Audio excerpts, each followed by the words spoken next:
자, 여러분들의 종목 고민들 속 시원하게 한번 풀어가볼까 싶은데요. 역시 시장에 대한 코멘트를 조금 드려놓고 출발하겠습니다.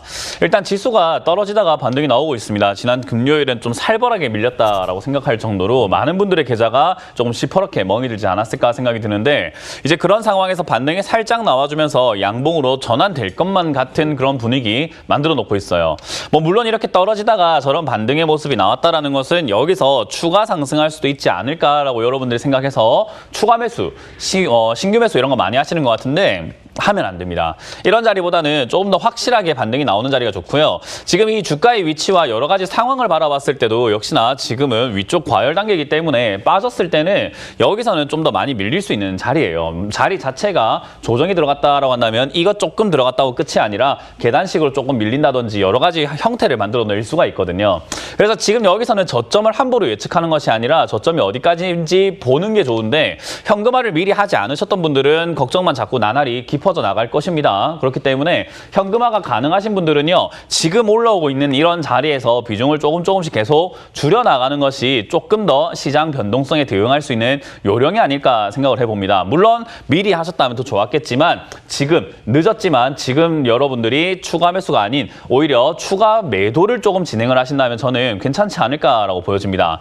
일단 지수가 이렇게 봤을 때 기술적으로 본다면은 사실 저점 자리가 3,000포인트를 잡아줘야 되는데, 일단 지난 금요일 3,000포인트가 그냥 맥없이 무너지고 2,900포인트 언저리까지 밀려 내려가는 것도 우리가 확인할 수 있었습니다. 그 말은 차트적인 움직임으로 우리가 지수를 예측하려고 해서는 안 된다라는 거고요. 지금 여러 가지 이슈와 상황을 한번 생각을 해봐야 되는데, 역시나 미중 무역 전쟁이라고 하는 부분들 굉장히 큰 포인트로 자리 잡고 있고요. 그리고 미국의 금리 인상과 물가 상승, 이런 부분들 굉장히 크게 상승을 저해하는 요인으로서 작용을 하고 있죠. 물론 연준에서는 금리 안 올릴 거야, 지금 당장은 올릴 생각이 없으니까 올 금리 인상 이야기하지 마 라는 느낌으로 이야기를 하고 있지만, 그 이유가 무엇인지 들여다보면은 증시가 올라온 게 말이 안 된다는 걸 확인할 수가 있는데요.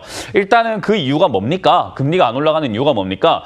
바이든 정부가 들어서면 경제 침체가 생각보다 더 깊어질 것 같아. 그래서 경제 침체가 우리 예상치보다는 20에서 30% 정도는 더 심해질 것 같습니다 라는 이야기를 하고 있는 거예요. 그러면 어때요? 아니, 경기가 회복이 될 거라고 올라왔는데 금리 못 올리는 이유가 경제 회복을 하지 못해서라고 합니다. 그 말은 지금 증시가 올라온 게 이유가 없어지게 돼버리는 거죠. 그래서 지금은 어떻게 보면은 자칫 잘못하면 거품 꺼질 수도 있는 그런 단계이기 때문에 저는 하락을 여러분들께 부추기거나 하락을 했으면 좋겠다, 하락을 해야만 한다 이런 생각을 하고 있는 건 아니지만, 하락을 여러분들이 지난 금요일 맞아보신 분들 아실 거예요. 내려가는 걸 보고 현금화하려고 하면 안 된다라는 거 여러분들 분명 아실 겁니다. 내려가는 걸 보기 전에 양봉일 때 내가 추스리고 내가 욕심을 절제하고 현금화를 해내는 것이 현금화인 거지, 내려가는 걸 보고 손절하겠습니다. 어떤 전문가들은 그래요.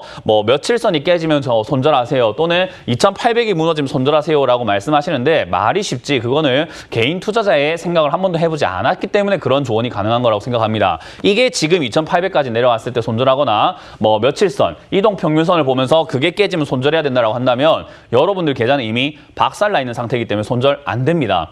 그래서 지금은 여러분들이 준비가 된 자와 되지 않은 자의 차이가 이제 만들어지고 있는 것뿐인 거지, 여러분들이 준비가 되지 않았다고 한다면 오늘은 여러분들이 준비할 수 있는 기회로 삼는 것이 옳다라는 전략을 드리고 싶네요.